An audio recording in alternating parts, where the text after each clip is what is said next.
अरे भाई ये बताओ, इस सरकार ने पाल बेटी को न्याय नहीं दिलाया। इस सरकार ने पाल बेटी को न्याय नहीं दिलाया। उसके पिताजी पे झूठे मुकदमे लगा दिए, जेल भेज दिया। और आप में से कई पत्रकार साथी हैं, वो जानते होंगे कि आप लोगों पे भी झूठे मुकदमे लगते हैं। कभी ईडी, इनकम टैक्स और तमाम विभाग आपके पीछे भी पड़ जाते हैं। तो ये कोई नई चीज़ नहीं है, ये खेल भारतीय जनता पार्टी का बहुत पुराना है। दबाव बनाने के लिए पुलिस किसकी है? पुलिस कोई संविधान से थोड़ी चल रही है। पुलिस भारतीय जनता पार्टी का कमल लेके चल रही है। पुलिस संविधान से नहीं चल रही है।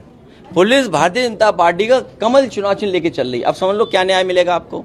और नहीं मानते, अगर आपको एग्जाम्पल देखना है, आप सरकार के खिलाफ खबर चला दो, आपका बजट कट जाएगा।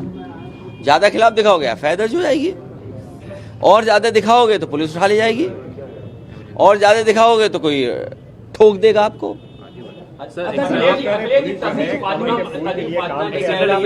कांग्रेस को ब्लेम कर रहे हैं, कह रहे हैं कि सिर्फ एक ही परिवार थी जिसने इमरजेंसी लागू करी और पूरे देश को बर्बाद किया। अरे आपने पहला सवाल मुझसे जो पूछा कि भारतीय जनता पार्टी सेकुलरिज्म और सोशलिज्म के खिलाफ क्यों है, उनको पन्ने पलटना चाहिए। मुख्यमंत्री जी तो समझ सकते हैं क्योंकि वो बीजेपी के सदस्य नहीं है।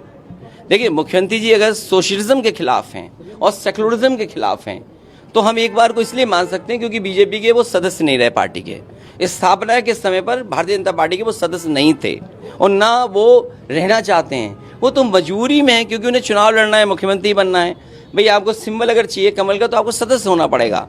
तो मुख्यमंत्री जी भारतीय जनता पार्टी के इसलिए सदस्य हैं क्योंकि उन्हें चुनाव कमल पर लड़ना है, वरना वो भारतीय जनता पार्टी के सदस्य नहीं है।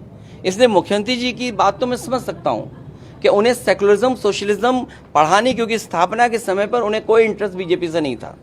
अखिलेश जी, तहसील फातिमा जी ने कहा किसी पर भरोसा नहीं रहेगा, सिर्फ अल्लाह पर भरोसा है। इशारा किसकी ओर? हम आपसे कहते हैं, हमें उनकी बात से सहमत हूं मैं, क्योंकि उनके साथ जो अन्याय हुआ है, अन्याय जो हुआ, उनके पे झूठे मुकदमे लगाए, वो किससे कहें, हम किससे कहें? तो उन्हें 2 ही 3 जगह से न्याय मिल सकता है।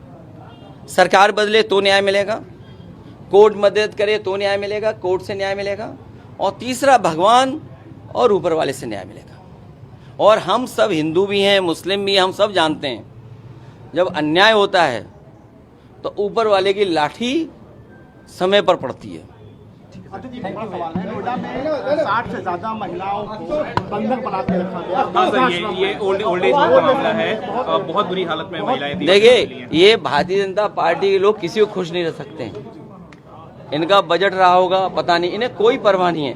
इन्हें केवल परवाह है कि लोगों को अन्याय, लोगों को दुख पहुंचे, लोगों को तकलीफ परेशानी हो। ये किसी की तकलीफ परेशानी नहीं समझ सकते। अरे तुम भी पसीने, हम भी पसीने।